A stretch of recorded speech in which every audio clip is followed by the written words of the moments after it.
Hello जी सर। क्या गाँव का बाबू का ना हमरा माल चाहिए रसियन हमरा माल चाहिए रसियन।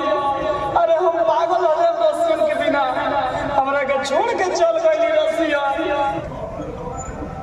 एकदम। क्या भाई हे दे अरे फोन मुटका के फोन कर अरे एकदम स्टॉप, हम उठावता नहीं, रुक जाइए सर।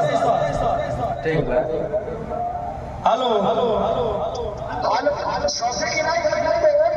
अरे भाई मोटू देखो ना, आपको तो सब्जी किने के भेज रहा हो। हाँ हेलो हेलो सब्जी किनाई लगी ना। ए तू तो सब्जी किने के भेज रहा हो, हम आइल बनी सब्जी किने, घुस गल बनी स्टूडियो में।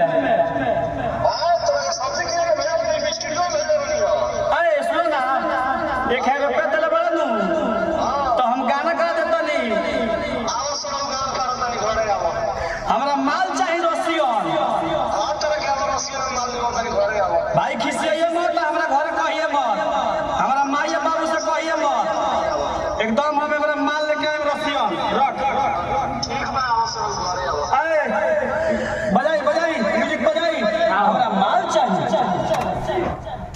माल रसियन। रसियन का हम दोसर ना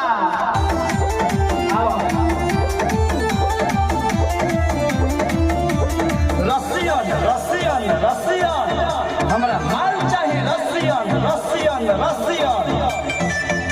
क्या बात है? आओ हमरा माल चाहिए रसियन। हमरा माल चाहिए रसियन। तो हंस कह रहा है, हंसना नहीं है। अच्छा ठीक बा सर, ठीक बा, एकदम हंसे के नहीं, एकदम तरी भाव में हो, भाव में जियो। गेटो बंद कली रेडी ना, गेट खुला रहेगा, कोई बात नहीं है। हाँ आई बजाई। हाँ बजाई। आओ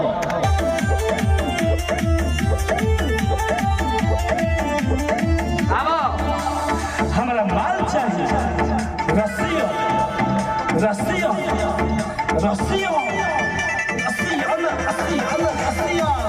हमरा माल चाहिए रसियन।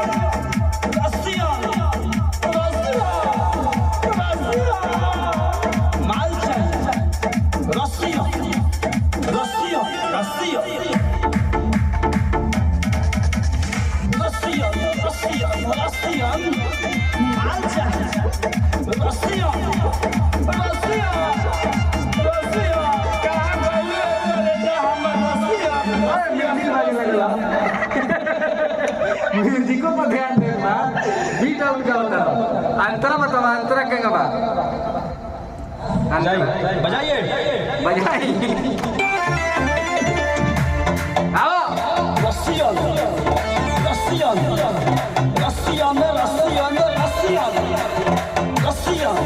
हमरा माल चाहिए रसियन।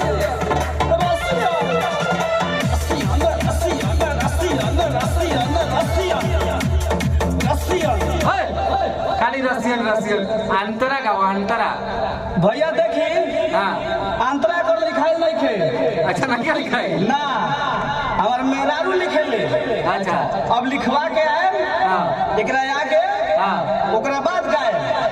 अच्छा यही पर स्टॉप करी, हाँ बाकी जब मिली तो हमरा माल चाहिए रसियन चाहिए जी। ठीक बात, बिहार आओ। हाँ मेहरारू के ले आओ। हाँ ठीक बा, मेहरारू आई बात लिखे ले हुए मेहरारू लिखे ले, लिखे ले गवाई। वाह भाई ले आओ, माल चाहिए रसियन। ले आओ। जियो दोस्तों, प्रणाम।